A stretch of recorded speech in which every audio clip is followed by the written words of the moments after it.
और वचन हम सुनेंगे यशायाह नबी की पुस्तक का 9वां अध्याय 5 पद से लेकर 9 पद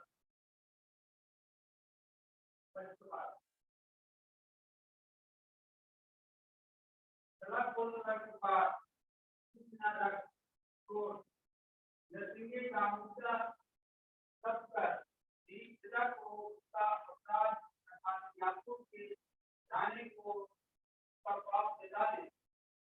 जो प्रतिदिन मेरे पास आते और मेरी गलती जाने तक ऐसे रखते हैं मानो वे सभी लोग जिन्होंने अपने परमेश्वर के नियमों को नहीं पाला, वे मुझसे धर्म के नियम और परमेश्वर के निकट आने के पसंद होते हैं। जो कहते हैं क्या कारण है कि हमने तो बात रखा परंतु तूने पूरी नहीं ली, हमने दुख उठाया परंतु तूने ध्यान नहीं दिया। सुनो बात के तुम अपनी ही पूरी करते हो और अपने सेवकों के कठिन कामों को चाहते हो। सुनो तुम्हारे वर्ष का फल यह है तुम आपस में लड़ते और झगड़ते और गुस्सा से घूसे मारते जैसा उपवास तुम आजकल रखते हो इससे तुम्हारी प्रार्थना ऊपर नहीं सुनी जाएगी सुनाई देगी। इस उपवास से मैं प्रसन्न होता हूँ अर्थात इसमें मनुष्य कोई को जीत करे क्या तुम इस प्रकार करते हो या स्त्री को भाव के समान बना अपने लिए दाग खाना और राख फैलाने को उपवास और योगा पसंद करने का करते हो। इस उपवास में प्रसन्न होता हूँ त्यागा नहीं कि अन्याय के बनाए गए दासों और अंधेर करने वालों का दुआ तोड़कर उसको उड़ा देना और सब गुणों को दूसरे से कर देना चाहिए। क्या नहीं है कि अपनी रोटी भूखों को बांट देना अनाथ और मारे ऐसे लोगों को कैसे खाते आना को नंगा देख कर करना और अपने जाति भाइयों से अपनी प्रोत्साहित करना। सब मेरा प्रकार बहुत पढ़ने मान सकेगा और इसी से चलना हो जाएगा। मेरा धर्म मेरे आगे चलेगा यहोवा करते चलेगा तब तू पुकारेगा और यहोवा उत्तर देगा, तू दुहाई देगा और कहेगा मैं यहाँ हूँ। यदि तू संदेह करना और उंगली की खाना और कुछ बातें बोलना छोड़ दे।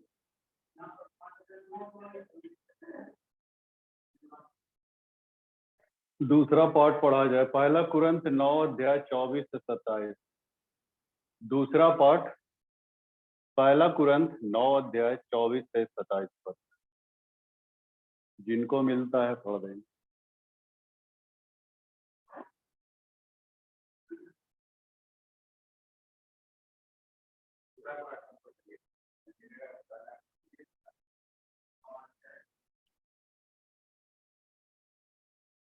चौबीस से 27।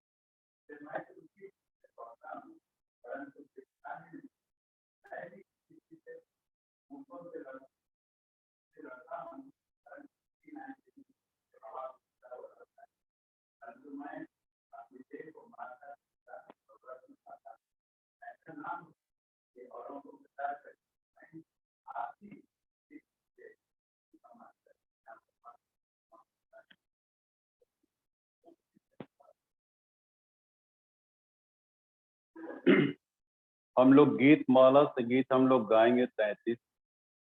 गीत माला का 33 नंबर गीत हम लोग गाएंगे, तेरे पाप धुल सकेंगे। तेरे पाप धुल सकेंगे आज ही मसीह के द्वारा। तेरे पाप धुल सकेंगे आज ही मसीह के द्वारा। बस एक नजर उठा के देख ले लहू की धारा। बस एक नजर उठा के देख ले लहू की धारा। तेरे पाप धुल सकेंगे आज ही मसीह के द्वारा। तेरे पाप धुल सकेंगे आज ही मसीह के द्वारा। तेरी कोशिशों के बदले क्या बता तुझे मिला है। जिंदगी खुशी से भर दे कोई ऐसा सिलसिला है तुझे कुछ न दे सकेगा। तेरे भाग्य का सितारा तुझे कुछ न दे सकेगा। तेरे भाग्य का सितारा बस एक नजर उठा के देख ले लहू की धारा। बस एक नजर उठा के देख ले लहू की धारा। तेरे पाप धुल सकेंगे आज ही मसीह के द्वारा।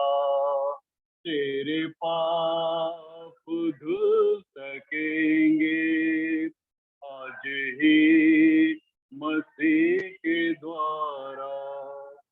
कोई है आवाज जिसकी तेरा पीछा कर रही है तेरा ही तैसी जिससे तेरी आत्मा डर रही है।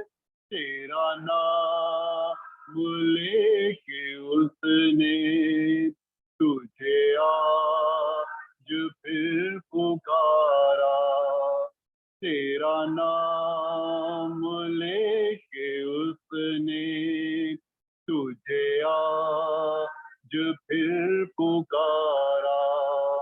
बस एक नजर उठा के देख ले लहू की धारा। बस एक नजर उठा के देख ले लहू की धारा। तेरे पाप धुल सकेंगे आज ही मसीह के द्वारा। तेरे पाप धुल सकेंगे आज ही। प्रभु की सलीब है जो तेरी प्यास बुझा सकेगी। तेरे दिल की हर मुसीबत वही तुझ से छीन लेगी। वो खुशी के साथ देगी। जीवन का किनारा वो खुशी के साथ देगी, नए जीवन का किनारा। बस एक नजर उठा के देख ले लहू की धारा, बस एक नजर उठा के देख ले लहू की धारा। तेरे पाप धुल सकेंगे आज ही मसीह के द्वारा, तेरे पाप धुल सकेंगे आज ही मसीह के द्वारा। हम मत्ती की इंजिल निकाल लेंगे। मत्ती रचित समाचार उसका 6वां अध्याय, उसके 1 से लेके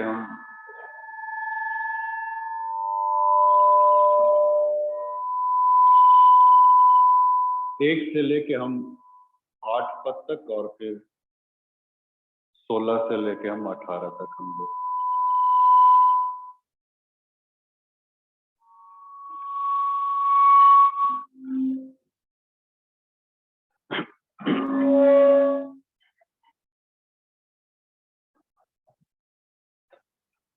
मत्ती रचित समाचार उसका 6वां अध्याय पहले पद से लेके 8वें पद तक, फिर 16 पद से लेके 18 पद तक। यहाँ पे ऐसा लिखा है, सावधान रहो, तुम मनुष्यों को दिखाने के लिए अपने धर्म के काम न करो, नहीं तो अपने स्वर्गीय पिता से कुछ भी फल न पाओगे।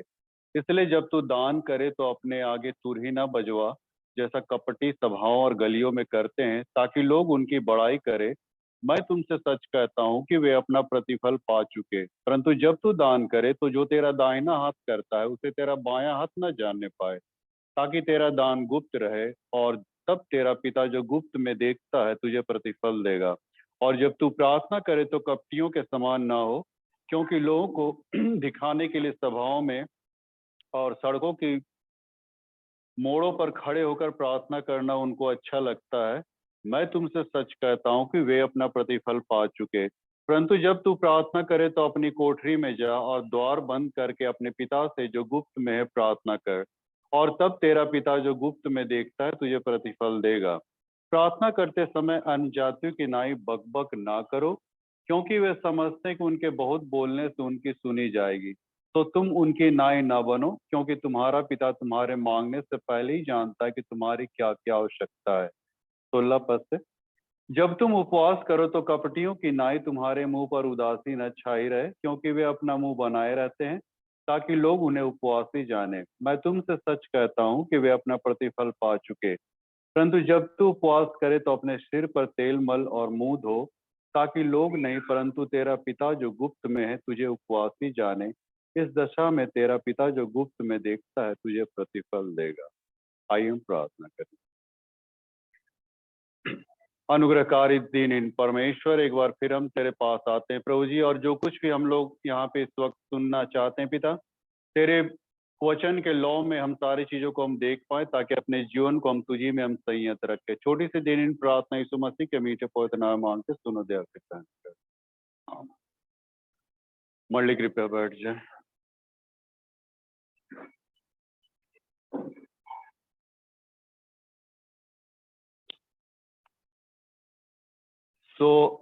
आज हम लोग इस लेंट की ऋतु में हम लोग पहुंच गए हैं, और जैसा कि अभी हम लोगों ने मत्ती 6 अध्याय के पहले ही पद में देखा कि तुम कोई भी काम दिखाने के लिए मत करना। ये नए नियम में आके कुछ परिभाषाएं, बहुत सारी चीजें बदल गई हैं मित्रों। जैसे कि मैं राग संस्कार में नहीं करता हूँ, ये सब पुराने नियम की बातें थी, नए नियम में ऐसा कहीं नहीं है। और उसी को प्रभु बोल रहा है कि तुम कोई भी काम दिखाने के लिए, ये सारी जो चीजें थी वो एक दिखावा मात्र में रह गई थी, और इसीलिए प्रभु ने सारी चीजों को मतलब उसको डिलीट कर दिया, सीधे उसका तार मन से जोड़ दिया। यदि आप योएल नबी की पुस्तक को भी 2 अध्याय के 13 पद को पढ़िएगा तो वहां पे योएल नबी ने भी कहा है कि अपने वस्त्र नहीं अपने मन ही को फाड़ डालो, है ना। पहले जमाने में लोग क्या करते थे, वस्त्र फाड़ते थे, राख को उड़ेलते थे, लेकिन नए नियम में ये सारी चीजें नहीं थी, क्योंकि सारी विधियों को परमेश्वर ने मिटा दिया। आप कुलूसी 2:14 को पढ़िएगा, वहां पे लिखता है कि उसने सारी विधियों को खुल्लम खुल्ला तमाशा बनाया और उसको क्रूस काट पे जड़ दिया। मतलब जितने भी रीति विधि थे, सारी चीजों को उसने बिल्कुल माने डिलीट कर दिया, छपित कर दिया। इसीलिए एक होशे नबी ने भी कहा है होशे 6:6 में कि मैं बलिदान से नहीं लेकिन स्थिर प्रेम से प्रसन्न रहता हूँ। परमेश्वर बोलता है बलिदान से नहीं लेकिन स्थिर प्रेम से प्रसन्न रहता हूँ। तो कुल मिला के मतलब प्रभु सब कुछ को जो जोड़ा है वो मन और हृदय से जोड़ा है। और तब हम उसी चीज को हम देख रहे हैं, जैसे कि दान है, प्रार्थना है और ये उपवास है। 3 चीजें यहाँ पे दिखलाई पड़ रही, दान, प्रार्थना, उपवास। लेकिन मैं इन तीनों चीजों को विषय में मैं नहीं बताऊंगा। हालांकि लेंट जो काल होता है, लेंट का काल, ये लेंट जो है लैटिन शब्द से आया है और इसका अर्थ होता है महोपवास काल। और ये महोपवास काल हम लोग यीशु मसीह के उस 40 दिन की यात्रा को हम लोग देखते हैं जो उसने निराहार रह के किया। उसी 40 दिन को हम लोग आज से यहाँ से सेलिब्रेट कर रहे हैं या फिर उसको मना रहे हैं। लेकिन उसके मनाने के पीछे भी उसका भी 40 दिन 40 रात निराहार रहने का भी एक उद्देश्य था। और वो उद्देश्य था उसका टेस्टिंग होना। पहली बात तो ये कि परमेश्वर के द्वारा उसका टेस्टिंग किया जा रहा था।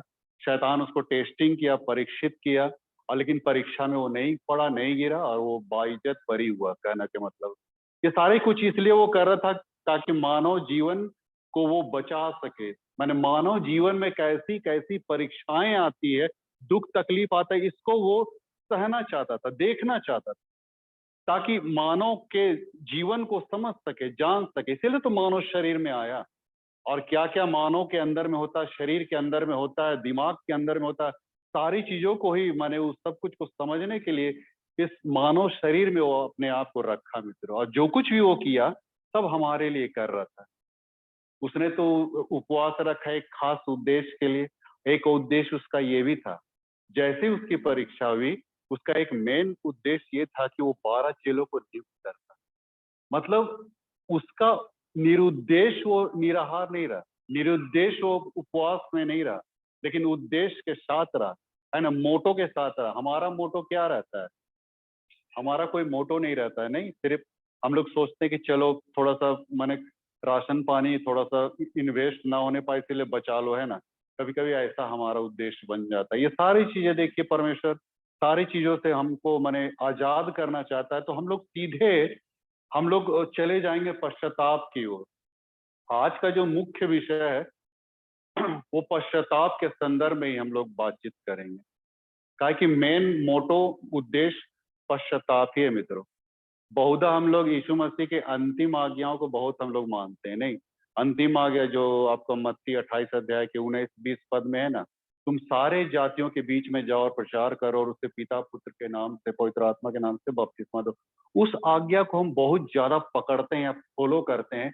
लेकिन यीशु मसीह की जो पहली आज्ञा थी उसको हम लोग भूल जाते हैं। नहीं, पहली आज्ञा क्या थी?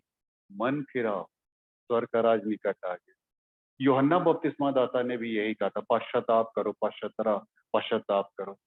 हमारे पास परमेश्वर तक पहुंचने का एक ही माध्यम है। ये दान, प्रार्थना और उपवास एक अलग मैटर हो गया मित्रों, इसके द्वारा हम पहुंच नहीं पाएंगे। हमारे पास सिर्फ एक ही रास्ता, जरिया बच रहा है, और यह है पश्चाताप का। तो हम पश्चाताप के संदर्भ में हम लोग बातचीत करने जा रहे हैं। और जब हम पश्चाताप की बातें कहते हैं तो जाहिर है कि इसके साथ पाप भी अटैच्ड है। नहीं तो पश्चाताप आप किसके लिए कीजिएगा? क्या चीज, क्या बात के लिए कीजिएगा? तो पाप को भी समझना हमको बहुत जरूरी है। पाप है क्या, है ना, पाप की परिभाषा क्या? यदि आप लोगों से पूछा जाए पाप की परिभाषा आप क्या दे सकते हैं, तो क्या कर सकते हैं आप? पाप को आप कैसे परिभाषित कीजिएगा? हाँ, जाहिर है कि परमेश्वर की आज्ञाओं को तोड़ना, है ना। इसको एक लाइन में सरल शब्दों में हम ये कह सकते हैं कि वो हर एक काम जो परमेश्वर के विरुद्ध उठता है, उन सारे माने विरुद्ध काम किए गए, परमेश्वर के विरुद्ध वो सारे किए गए काम वो पाप की श्रेणी में आता है, जो परमेश्वर को अच्छा नहीं लगता है। वो सारे काम, चाहे सारी सोच, सिर्फ कर्मों से नहीं होता है मित्रों। इस बात को भी हम लोग समझना चाहिए कि पाप सिर्फ कर्मों से नहीं होता। अदरवाइज हम लोग कर्मों के द्वारा अपने गुनाहों को धो सकते थे, लेकिन पाप सोच के द्वारा भी होता है। और शैतान ने भी यही पहला जो हमला किया उस सोच में किया था मित्रों। आदम हवा के ऊपर में जो हमला किया पहला, वो कर्म बाद में था, कार्य रूप उसको बाद में दिया, लेकिन उसका पहला जो था, उसका जो सोच में उसका आक्रमण किया शैतान ने कि क्या परमेश्वर ने ऐसा कहा है। उसके अंदर एक डाउट डाल रहा था, क्या सच है कि परमेश्वर ने ऐसा कहा। उसके दिमाग में, मन में, आदम हवा के, और वहीं से पाप का जन्म शुरू हो जाता है। वहीं से माने पाप की शुरुआत वहीं दिमाग से होती है। उसके बाद वो कार्य रूप को अंजाम देता है। हल तोड़ना उसका बाद का ये है, काम है, लेकिन उससे पहले ही उसने उस गुनाह को कर लिया, यानी कि परमेश्वर पिता पे अविश्वास और शैतान की बातों पे विश्वास कर। यहीं पे वो मतलब पहला पाप वहीं पे हुआ था, परमेश्वर पे अविश्वास और शैतान की बातों पे विश्वास, और वहीं से पाप का आरंभ होता। और ये पाप, फिर बाइबल ये कहती कि पाप सारे जगत में फैलते चला गया, राज करते चला गया, हर एक इंसान के शरीर में आते चला गया। माता पिता के अनुवांशिकता एंड हेरेडिटी हो गया। हेरेडिटी के तहत मतलब ये पाप हर एक व्यक्तियों के ऊपर में राज करने लगा। बहुत सारे लोग कहते हैं कि नहीं, जब बच्चा जन्म लेता है उसके बाद पाप का आरंभ होता है, लेकिन दाऊद के स्टेटमेंट को आप देखिए, वो क्या लिखता है, मैं माता के गर्भ से ही पाप से जन्मा। हाँ, माने पाप की शुरुआत कहाँ हो गई है? माँ के गर्भ में ही शुरुआत हो गई मित्रों, गर्भ से ही शुरुआत हो गया। और इसीलिए इस बात को कहा दाऊद ने, मैं माँ के गर्भ से ही मैंने पापी जन्मा। माने पाप का स्वभाव इंसान के अंदर में आने लगता है और आ जाता है, और ये सोच के द्वारा भी होने लगता है। जैसा कि सोच में प्रभु ने कहा ना था, सोच के संदर्भ में, कि पुराने नियम में लिखा तू व्यभिचार न करना, परंतु मैं तुमसे कहता हूँ यदि तूने किसी स्त्री पे कुदृष्टि भी डाली तो तू अपने मन में व्यभिचार कर बैठा, पाप कर बैठा। देखिए पाप का जन्म कहाँ से हो रहा है। व्यवहारिक रूप में हम नहीं कर रहे हैं, फिजिकली वे में नहीं कर रहे हैं, लेकिन पाप का जन्म शुरू में यहीं से होता है। सोच भी लेते हैं, अगर समझ उसको हम विचारधारा में भी आ जाता है तो सारा कुछ वो पाप की श्रेणी में आ जाता है। अब बताइए कैसे आप छुटिएगा मित्र, इस सोच से कैसे छूटिएगा, कैसे आजाद होगी, इस पाप से कैसे आप रुखसत होइएगा, हटिएगा। ये इंसान के पास संभव नहीं था मित्रों। पाप माने इंसान के अंदर में इस कदर, माने नस नस में, खून खून में बहता है मित्रों, इस कदर मतलब बहता है और उसमें माने रहता है मित्रों। और इसी को पौलुस ने इस पाप को परिभाषित किया था रोमियो 7:19 में। वो क्या कहता है कि मैं चाहता हूं कि मैं कोई अच्छा काम करूं, लेकिन मुझसे हो नहीं पाता है। लेकिन जिस बुराई की इच्छा नहीं करता हूं वही कर बैठता हूं। देखिए पौलुस कैसे पाप को परिभाषित कर रहा है, पाप के स्वभाव को कैसे मैंने वहां पे डिनोट कर रहा है, वहां पे एनालिसिस कर रहा है कि मैं चाहता हूं कि मैं कोई अच्छा काम करूं, लेकिन हो नहीं पाता, और जिस बुराई की इच्छा नहीं करता हूं वही कर बैठता हूं। इसका करने वाला कौन है? उसी के नीचे आप देखिएगा लिखा है, इसका करने वाला पाप है जो मेरे अंदर बसता है। वही पाप हमको करवाता है वे सारे काम जिसको करना उचित नहीं है। लेकिन पाप का स्वभाव इंसान के अंदर में इतना ज्यादा है कि वो वही कर बैठता है जिसको उसको करना मैंने परमेश्वर की नजर में मनाही, लेकिन वही कर बैठता है। क्या काहे? पौलुस इस बात को बता रहा हूँ, पाप का स्वभाव इंसान को उसी रूप में मैंने प्रेरित कर देता है वो ऐसा करने को। इसीलिए तो मैं एक विद्वान एक पुस्तक में लिखा था, मैंने उसको पढ़ा, इंसान पापी है, इंसान पाप करता है इसलिए पापी है, तो बात नहीं है, लेकिन चूंकि इंसान पापी है इसलिए पाप करता है।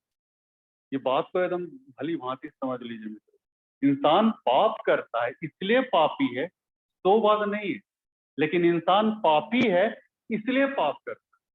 माने हम ऑलरेडी पापी हैं, इसलिए हमारे जीवन से ये पाप ये सब निकलता है मित्र। और ये परमेश्वर चाहता है मित्र, जबकि आज हम लैंड की ऋतु में हम घुस चुके हैं मित्र, पश्चाताप की बातें बहुत ज्यादा होनी चाहिए और होती है। और यही चीज है जो परमेश्वर हमसे और आपसे इस लेंट की ऋतु में चाहता है मित्रों। बाकी जितने भी चीजें हैं सब सेकेंडरी चीजें, लेकिन ये विश्वास पत्रता, ये उद्धार का एक मायना, एक पैमाना है, एक मेजरमेंट, यही चीज हमको परमेश्वर से जोड़ सकती है। यदि आज इंसान परमेश्वर से जुड़ा है तो ड्यू टू सिर्फ वो पाप की तरह। सही बात। ये पाप जो है, पाप की जो दीवार है, यही इंसान, हम इंसानों को परमेश्वर से मैंने अलग कर दिया है। एक व्यक्ति को मान लीजिए आप किसी दीवार के इधर खड़े हो, आप दीवार के कुछ पार देख सकते हैं? नहीं देख सकते। जब तक कि आप उस दीवार को तोड़ नहीं दीजिएगा, जब तक उस दीवार को भंग नहीं दीजिएगा, तब तक आप परे नहीं देख सकते। परमेश्वर भी तो यही चाहता है कि वो पाप की दीवार हमारे और परमेश्वर के बीच में से गिरे। तो जब तक गिरेगा नहीं, धराशायी नहीं होगा, जब तक हम उस पार परे नहीं जाएंगे, तब तक हम परमेश्वर को नहीं देख सकते। बाइबल क्या लिखता है कि कोई भी व्यक्ति पवित्रता के बिना परमेश्वर को कभी भी जाने पड़ सकता है। पवित्रता के बिना कोई व्यक्ति परमेश्वर को नहीं देख। और ये जो दीवारें जो हमारे पास बनी है, हमारे कर्मों का ही नतीजा है। जैसा उनका 2 में लिखता है, तुम्हारे कर्मों ने तुमको परमेश्वर से अलग कर दिया। हमारे कर्म, हमारे जो भी एक्टिविटी है, एटीट्यूड है, यही सारी चीजें हमको परमेश्वर से अलग करती है। कहीं कोई गुंजाइश ही नहीं कि हम मैंने अपने गुनाहों से अपने आप में हम निकल, कहीं कोई गुंजाइश नहीं। कोई बोलता है कि चलो भाई एक छोटा सा पाप है ना, छोटा पाप, लेकिन पाप छोटा बड़ा नहीं होता, चाहे हीरा चोर हो चाहे कीड़ा चोर हो, है ना, पाप पाप ही होता है। आप कितने लंबे बाल को दाढ़ी की संख्या, कितने लंबे बाल को आप दाढ़ी की संख्या दीजिए, इतने लंबे बाल, कितने लंबे बाल या कितने लंबे बाल, दाढ़ी की संख्या कितने लंबे बाल। अगर फूटा फूटा भी हो जाता है तो हम क्या बोलते हैं, मेरी दाढ़ी बढ़ गई, नहीं बोलते। तो दाढ़ी है, वैसे भी करो पाप की बात, तुम छोटा और बड़ा तुम नहीं करते। बाइबल क्या कहते हैं कि 2:15 में लिखता है कि छोटी छोटी लोमड़ियां रात की बारी को बिगाड़, छोटी छोटी लोमड़ी, छोटे छोटे गुनाह, छोटे छोटे पाप को नजरअंदाज कर रहे हैं, वही हमको अटैक करेगा, वही हमारे जीवन में प्रभावित करते हैं। पूरे पूरे शरीर को, दिल की यहाँ से जो जितना कुछ भी जो बोला ना मसीह अध्याय में, सब एकदम अननोन टाइप का यहाँ पे रखा। शैतान से प्रार्थना करें, बहुत से सब एकदम अननोन लोगों से, बिल्कुल उसका कोई कनेक्टिविटी नहीं, सिर्फ आपका कनेक्टिविटी परमेश्वर यहाँ पे जोड़ रहा है, परमेश्वर ऐसा जोड़ रहा है। तो पाप किस रूप में हमारे अंदर में प्रवेश करेगा हम नहीं सकते। हम लोग खिड़की दरवाजा बंद कर देते हैं, लेकिन खिड़की लेकर खुला रहे, पाप का प्रवेश ऐसे ही है।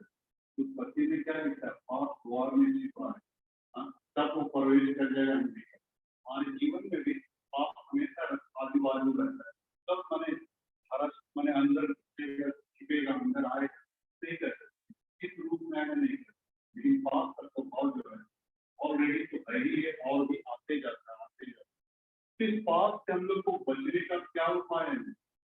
देखिए, अपने सिर के बाल पकड़ के तुम बाहर नहीं आते।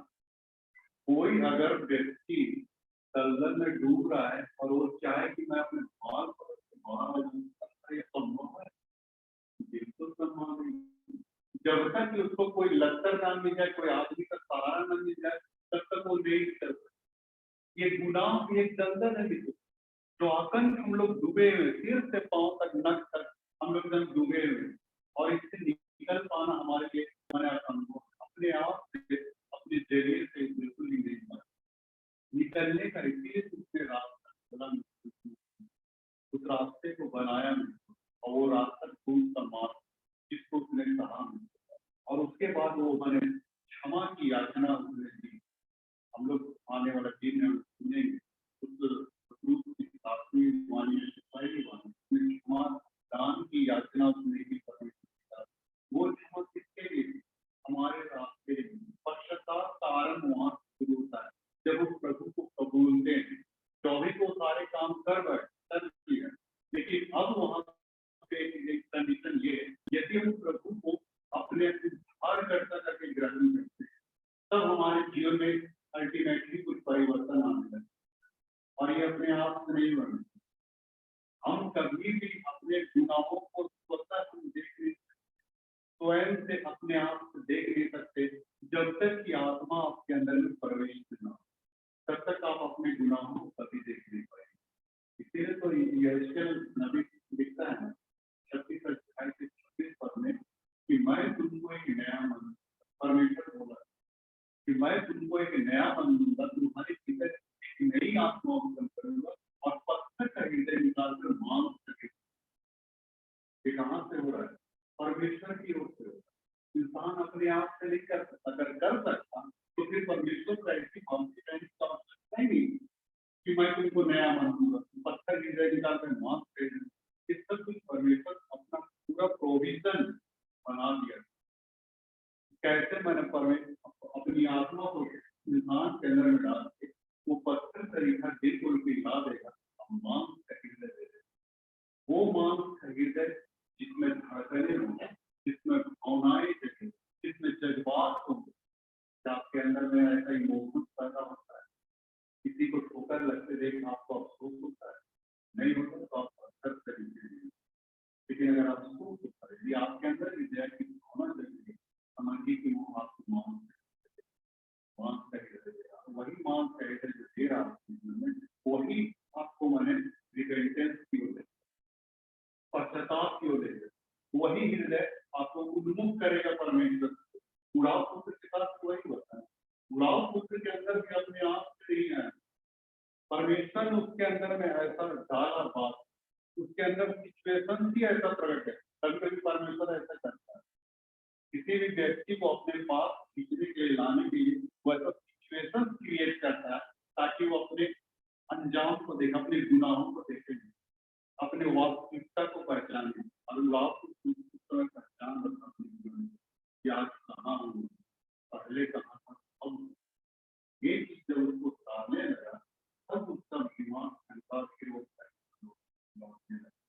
और घर जब पहुंचा तो क्या आई कॉन्टेक्ट कितना हुआ है, लाभ पुत्र का नहीं हुआ, उसके पिता ने देखा, खिड़की से डेली देखा मेरा बेटा है, बेटा। परमेश्वर पिता भी ऐसे चाहता है कि मेरे बच्चे लोग मेरे पास आए, अपने गुनाहों से तौबा करके मेरे करीब आए, पास आए, मैं पहले लेगा। परमेश्वर की यही इच्छा है। इस लेट रेडियो में जब हम लोग आप चल रहे हैं अपने मेडिटेशन की 40 दिन की यात्रा जो हम लोग करेंगे, यीशु मसीह ने भी 40 दिन की यात्रा है। मैं आपको ये नहीं करूँगी 40 दिन आप लेकिन ये मेडिटेट कर रहा है, अपने शरीर को, अपने जीवन को मेडिटेशन की दशा में देते। ऐसे ही हमसे और आपसे लिखता है, मेडिटेट की, मेडिटेशन कीजिए, आपको देखिए परमेश्वर अपनी आत्मा से आपको भरते जाए। जितना मेडिटेट कीजिए अपने जीवन को, उतना परमेश्वर की आत्मा को भरते जाएगी, वो हर एक क्षेत्र को दिखाएगी। कहाँ हमारा मतलब ये हर क्षेत्र को मतलब परमेश्वर दिखाएगा। परमेश्वर हमें वो आएगा पक्षपात की, किसी को परमेश्वर पक्षपात करो, मन की निकट आ गई और यही परमेश्वर मन की उस आदत को परमेश्वर ने जैसे सिखाया ये आदम की आदम आज परमेश्वर हमसे कि हे तो मेरे बच्चे, मेरे बेटे, मेरे किस हाल में, किस जगह से, किस स्थिति में तुम मेरे पास आओ, मैं तुम्हें नया मानूंगी, एक नई आत्मा दूँ, एक नई चेतना दूँ, एक नई सोच दूंगा। सब कुछ आपका बदलते चले। जब आप कीजिएगा ऑटोमेटिक आपका सारा मन प्रोग्रामिंग, सारा जो जीवन है आपका लाइफ संसारिक शोक के समान नहीं, पश्चाताप हो नहीं। हम लोग कई सेमिनार में हम लोग देखते हैं, जाते हैं तो क्या ये कहता है इंस्ट्रक्टर, स्पीकर क्या बोलता है, स्टेज के पास, वहां तुमको मन फिराएंगे, वहां तुम्हारे लिए प्रार्थना करेंगे, तुम छुटकारा पाओगे, देना देना बहुत कुछ बोलता है। आप लोगों ने सुना, बहुत लोग स्टेज के पास जाते हैं, वो एक होंगे एक अपने सिर्फ एक गिनती का गेम खेलने वाला। मैं बताऊं, दूसरा 7:10 में लिखता है परमेश्वर भक्ति का शोक ऐसा पश्चाताप उत्पन्न करता है कि इसका परिणाम उद्धार निकलता है। वहां लिखता है कि ये संसारिक शोक के समान नहीं, वहीं पे लिखा है दूसरा तुरंत 7 अध्याय के तरफ, संसारिक शोक की तरह नहीं है। लेकिन ये परमेश्वर भक्ति का शोक, परमेश्वर भक्ति का शोक ऐसा पश्चाताप उत्पन्न करता है कि उसका परिणाम उद्धार या फिर बताना नहीं पड़ेगा। तो संसारिक शोक मृत्यु उत्पन्न करता है। तो संसारिक शोक हम लोग करते हैं, स्टेज के सामने जाके जो मारते हैं, दहाड़े मारते हैं, या फिर चर्च में बहुत सारे चर्च में किया ऐसा होता है, लेकिन नहीं सच्चा नहीं, स्टेज के पास बैठकर सच्चा पश्चाताप रहता नहीं। अगर आप सभा में जिस किसी व्यक्ति के अंदर अगर सच्चा पश्चाताप हो गया ना, वो स्टेज की तरफ नहीं है, वो कहाँ जाए, कहीं अंधेरे कोने को ढूंढेगा, वहां जाकर वहां पे असली पश्चाताप हो रहा है, स्टेज नहीं हो रहा, वहां सही में पश्चाताप हो रहा है, जहाँ पे सिर्फ परमेश्वर देखता है। उसको भीड़ से डर लगने लगे, प्रताप से डर लगने लगे, वो अंधेरे कोने में चले जाएगा, सिर्फ वो रहेगा और उसका परमेश्वर रहेगा, वहां सच्चा पश्चाताप वहां पे चल रहा है।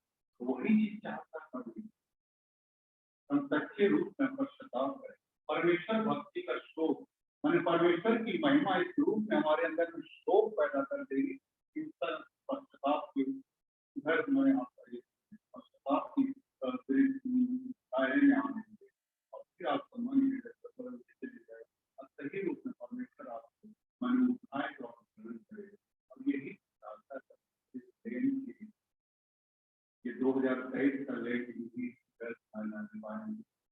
हम लोग जहाँ कहीं भी परमेश्वर के वचन को सुनने चाहते हैं, वहाँ पे आप लोग मन हृदय को पूरा तैयार करें ताकि वो वचन आपके हृदय में नहीं बैठेगा तो फिर वो होता नहीं। आज परमेश्वर का वचन हमारे अंदर में नहीं पाए क्योंकि सांसारिकता इतनी भर गई है कि परमेश्वर का वचन हमारे अंदर प्रवेश ही नहीं पाता। पत्थर का हृदय तरीका बन गया, यही वजह है बोलते ही हमें सुनते हमारे अंदर में नहीं पाएगा कि परमेश्वर आपसे बोल रहे हैं आदम तू कहाँ तो मित्रों आज परमेश्वर परमेश्वर के पास चले आए। बहुत कम दिन बचा है इसलिए जहाँ तक अपने आप है परमेश्वर के चरणों में, प्रभु के चरणों में गिर जाए क्योंकि वही हमारा बचाव है। तो इस लैंड के ऋतु में आप लोगों को परमेश्वर बहुत सारी चीजों से बचा रहे, परीक्षाओं से बचा रहे, अपनी चलने की जो बात भी करे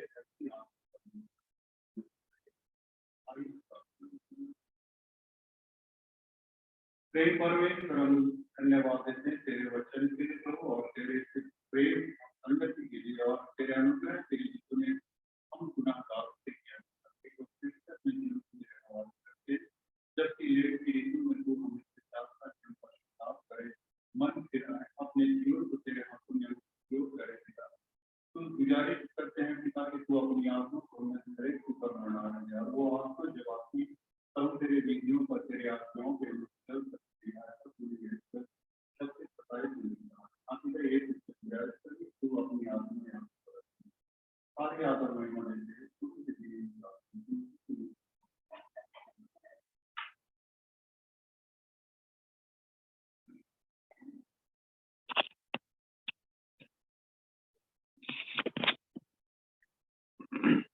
हम नीकिया के विश्वास वचन का इनकार हम लोग एक साथ करेंगे।